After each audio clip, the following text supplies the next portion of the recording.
Donc, pour la petite histoire, Planète Attitude est venue nous rencontrer aux Nations Unies. Vous savez que la famille des Nations Unies à Bruxelles est assez élargie. Il y a tout d'abord le programme pour l'environnement, il y a également un programme qui s'occupe de l'habitat, il y a également un programme qui s'occupe du développement, des affaires alimentaires, etc.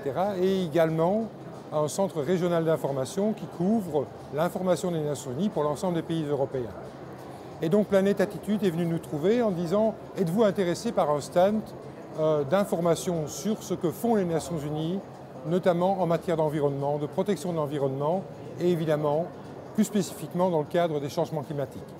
Et donc ce que l'on a fait, on a installé un petit stand d'information mais qui ne représente évidemment qu'une faible partie de ce que les Nations Unies font en matière de défense de l'environnement, de protection de l'environnement et surtout de conscientisation du public aux affaires de l'environnement. Donc notre stand ainsi représente les efforts de la famille des Nations Unies en ce qui concerne les matières que je viens de décrire. Donc vous voyez par exemple qu'il y a évidemment des matières liées au développement, des matières liées à la protection directe de l'environnement, mais également des matières comme par exemple ici derrière moi, liées à la paix, à la sécurité, aux droits de l'homme également. L'ensemble forme finalement ce que les Nations Unies appellent la défense de l'environnement, avec l'ensemble des composantes en matière de défense de l'environnement.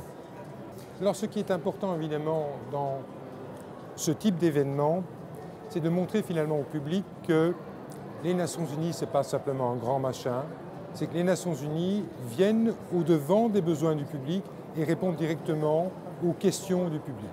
Alors c'est vrai que le public peut être très large. Il y a parfois des spécialistes qui viennent nous trouver en disant « Pourquoi n'avez-vous pas fait ça ?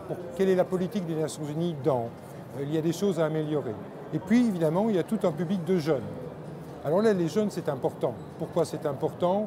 Parce que la jeunesse représente évidemment l'avenir de l'humanité. Et que si on veut changer les comportements en matière d'environnement, c'est avant tout au travers de l'éducation qu'on va pouvoir le faire. D'où cette importance qu'attachent les Nations Unies à conscientisation de la jeunesse, conscientisation des enfants, conscientisation également des parents en matière de changement des comportements environnementaux. Donc je pense que ce qui est important, c'est d'abord de féliciter les organisateurs. Planète Attitude a eu cette initiative qui n'est pas facile à organiser, il faut bien le dire. Surtout que le contexte est un peu où, vous savez, à certains moments on ne parle pas assez des changements climatiques, à d'autres moments on en parle trop. C'est vrai qu'on a eu la conférence de Bali et qu'il y a une pression un peu médiatique sur le public.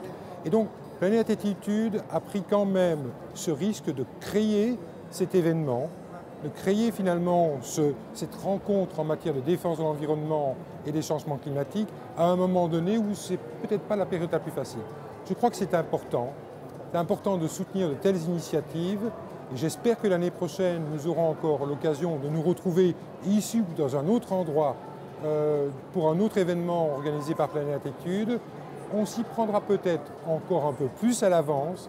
Nous aurons peut-être encore davantage de matériel et de soutien des Nations Unies pour soutenir l'initiative d'ONG ou d'organisations comme Planète Attitude. Merci.